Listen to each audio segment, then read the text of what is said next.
Norfolk Hospice is to help our patients get the most out of the life they have left. The Living IT project that we have is at an early stage, but it's already shown us that using IT we can help patients do things they want to do. I'd like to tell you about two of the many encounters I've had with patients and to show you a video clip to give you an idea of how patients benefit from our work. The first of these patient encounters led to the start of our project. Terry, who's semi-paralysed through motor neurone disease, had been unable to read or even hold books for some time. One evening, Terry saw a TV commercial for the iPad, and he thought he might have just enough finger movement to turn the pages of the books on the screen on the iPad. Knowing I was familiar with IT, Terry told me about this, and I resolved to do everything I possibly could to help him achieve his ambition and read again.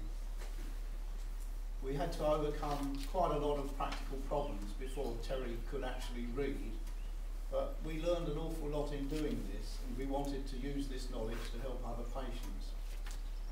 Since then, we've gone on to work with a wide variety of patients, young and old, with a variety of life-limiting illnesses.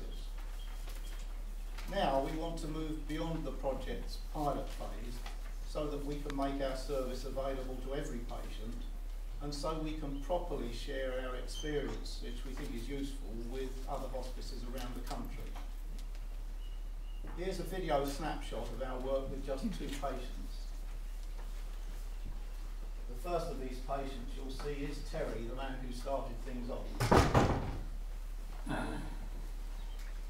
When I first saw the iPad in a TV advertisement, I realised that it could be helpful to severely disabled people like me, and even help me to read books again in spite of my motor neuron disease. As you can see, the iPad now helps Terry to speak as well as to read.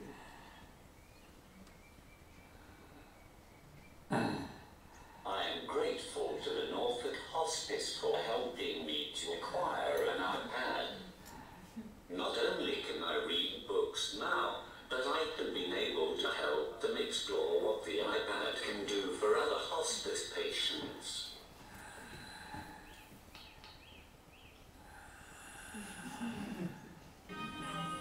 Here's Leslie socialising with us using her iPad. This is her favourite clip from Comic Relief.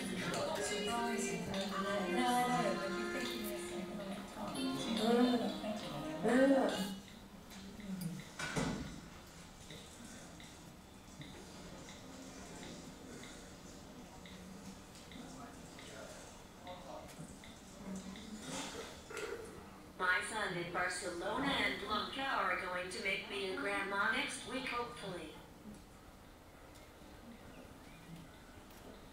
Leslie knows her first grandchild is going to be a boy, so we wanted to know what it was going to be called.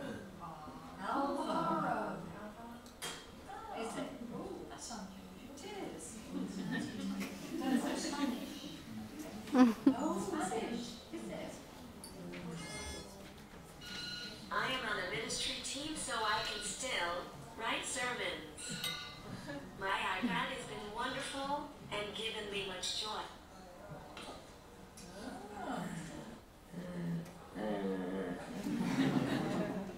While the credits are rolling, I'd like to tell you about the second of the encounters with patients. This one happened on Monday of this week. The patient was a young man who's moved into our care from the East Anglia Children's Hospice. When he saw an iPad switch on as I opened the cover, his eyes really lit up. Sheer determination enabled him to move his finger a little way across the screen, and I tried to hold the iPad in exactly the right place for him.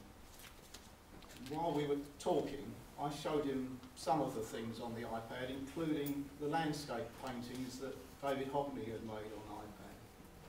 And he really loved these, and it turned out that before he became so ill, he was really good at painting. And now he's got a burning ambition to paint on the iPad, just like David Hockney. And of course, I've got a burning ambition to make sure that he can. And the next part of our project, which we hope to proceed with, will enable us to acquire the equipment that will set up the iPad for him, so I believe this can be done. Over to Richard. Ian, thank you very much indeed. Just 4 points that I'd like you to ponder on our patients' behalf, if you would. You've heard from Terry and Leslie.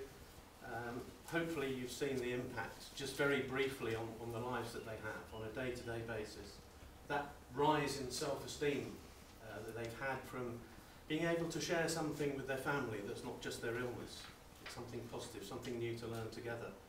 Communicate with family and friends across the world, as well as sat by their side. And enjoy life and an independence that maybe, even just for a fleeting moment, is going to make an awful lot of difference to them. Second point is, we piloted this already. We know it works. We want to take this to the very next stage. And with your help, we will be able to do that. It's also, for those of you that like very measurable projects and you want to see what the outcomes look like, you know, we have about 250 patients right now that are going to get that benefit. And with your help, we have an opportunity to stretch across Norfolk and maybe beyond that, with all age groups and all illness types, with something that can transform their lives. So thank you very much.